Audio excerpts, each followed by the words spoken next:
Hi, I'm Ryan Daws, Senior Editor at TechForge Media, and with me today is Dave Barnett, who is the Head of SaaS at Cloudflare. So Dave, how does Cloudflare's cloud-native architecture enable faster and more reliable performance? Well, Cloudflare has been a cloud-native company for 13 years, and actually this week marks our 13th anniversary. We call it Birthday Week, and in Birthday Week we like to celebrate how we can make a positive impact on the internet and society that uses the internet. So Cloudflare being cloud native means that everything that we do is actually in the cloud. We don't actually operate our own network, although we operate one of the world's largest networks for our customers. So, we continuously reinvent. We're very comfortable in the digital space. And we're very proud that the vast majority of our customers actually consume our services for free, because it's our way of giving back to the society. Yeah. So I've heard it is your birthday week. Have you got any announcements? Well, yeah, we're making a series of announcements all week, and a quarter of them are focused around artificial intelligence and how we can help organizations consume AI, secure AI, and really make AI accessible to organizations. But on the subject of AI, actually, there's lots of good things, and the impact of artificial intelligence could have a great impact on society. But there's really three areas where Cloudflare operate. One, as I mentioned, is operating AI inference engines within Cloudflare close to to the consumer's eyeballs. The second area is securing the use of AI within the workplace, because AI has some incredibly positive impacts upon people, as I'm sure if you've used ChatGPT or Code.ai or Site, they have great impact. But the problem is there are some data protection requirements around that. Then finally is the area of, could AI be used against, by the bad guys against the good guys? And that's an area that we're continuing to explore. Yeah, no, I just watched a session here yesterday about the combination of cybersecurity and AI for offensive purposes, and it was quite terrifying. But it's good that you guys are kind of on that. So what are the benefits and challenges of adopting a zero trust security model on solutions like Cloudflare One and Constellation? Well, zero trust as an academic concept has been around for quite a while now. In 1996, Dr. Stephen Marsh founded that with a thesis at University of Stirling. But it's been through a lot of evaluation by the industry, the Jericho Forum and NIST, and Forrester did some great work in 2010. Just in the last 5 years, we've seen some really practical examples of how it could be used. So I can really talk to you mainly about Cloudflare's journey around zero trust. So it started, funnily enough, not around security. It started around usability. Because we have servers everywhere, and we have engineers everywhere, Ryan, that need to reboot those servers. In 2015, that involved VPNs and two-factor authentication.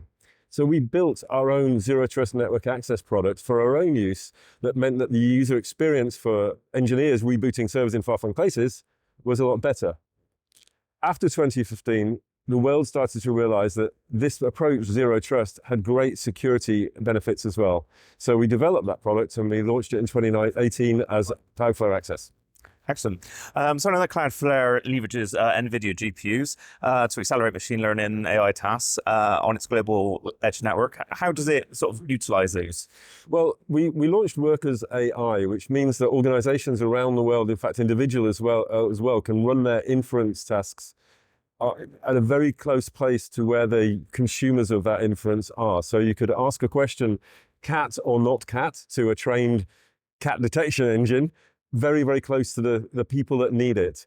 And we're doing that in a way that makes it easily accessible to organizations looking to use AI to benefit their business. Cool. Well, that was slightly going to be my next question, but if you expand on it a bit further, how does Cloudflare support developers who want to train and deploy their own machine learning models using TensorFlow or other frameworks? Well, at a very high level, there's two aspects to AI. One is machine learning, so feeding it 1,000 pictures of cats and 1,000 pictures of dogs, and letting the model learn what is a cat and what is a dog. And that's typically going to be the best done because latency and performance doesn't really matter in that. It's a learning process. Security matters, and there's lots of things we can do around that. But that would typically be done outside of Cloudflare. Where Cloudflare can really add value is where latency and performance are important. So having the inference engine, which is the second part of AI, the image of a cat comes through on a camera, is it a cat? That latency is important in cat detection and algorithms. So that is clearly the killer application. It's cat detection. So what are some of the use cases and applications that developers can build with Cloudflare workers and Constellation? Well, Cloudflare is a key component part to many customers at the moment, typically around, let's say in the case of e-commerce organizations. We have many organizations that want to deploy code that can react to customers' changing demands local to that consumer. And the company themselves may operate in a dozen different places around the world. So it needs to be local to the consumer, it needs to be fast. And the JavaScript code could then be run very close to that consumer. So their experience is very fast and local. Excellent. And so what are some of the best practices and tips for building cloud native and AI-powered applications with Cloudflare? I'd start with the user experience and what outcome you're trying to drive. And then I'd start to look at the components and how you would like to develop that and how the components of that technology can support your growth as an organization. Yeah, a lot of organizations start off with a Cloudflare free plan that gives them an opportunity to test and to try Cloudflare service. Then they move to some of the more paid support where as their businesses grow.